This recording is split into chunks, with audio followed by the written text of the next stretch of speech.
let's not talk about the international community, because there ain't any such thing. What you have is a divided Security Council with Russia and China so far resisting attempts by the West to take Syria over. These attempts are continuing, and we are now seeing a pattern. You have a phenomenal amount of importance attached to how these events are reported in the media.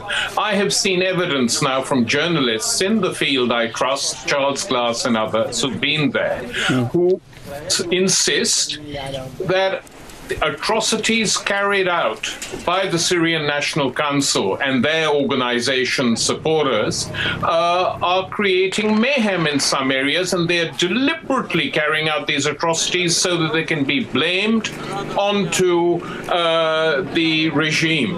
The regime does its own things, we know that, but these people are by no means on the side of the angels as they pretend. And a journalist on the Frankfurter Allgemeine Zeitung some weeks ago explained what had happened in the Hula massacre and was denounced. But we now have other reports coming from journalists. Charlie Skelton in The Guardian has written a very detailed text pointing out extremely ably as to who the people are, who we see on CNN, BBC, and who are promoted by the State Department and the British Foreign Office, who control these networks or influence them. Let's put it mildly.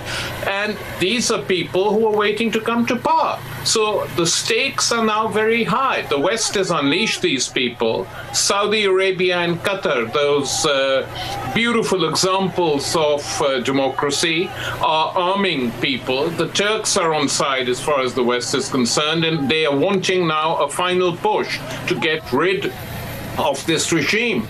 I've described this, from Iraq onwards as a process we're witnessing is a new form of re-colonisation of these countries. We've seen it in Iraq. We saw a very clever propaganda operation mounted in Libya, a country now which is a mess, and the impact of that was in Africa. Tariq, what can we expect from the UN then, do you think?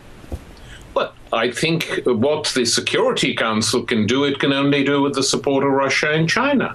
If they veto any one-sided sanctions, that would be positive. I mean, if we're going to have sanctions, why not impose armed sanctions now on these armed groups that are creating mayhem in that country? It is not only Assad. That has become very clear over the last few weeks. And one can't simply say that this is justified because of who they are fighting against. The Syrian National Council is the favored group of the Western countries. There are other oppositions on the ground in Syria, people I respect and trust who are not part of this outfit and who are equally concerned at what is going on. Many of the people who first rose against this regime in Syria have been sidelined. And we now have a very grim polarized situation in which the choices are limited.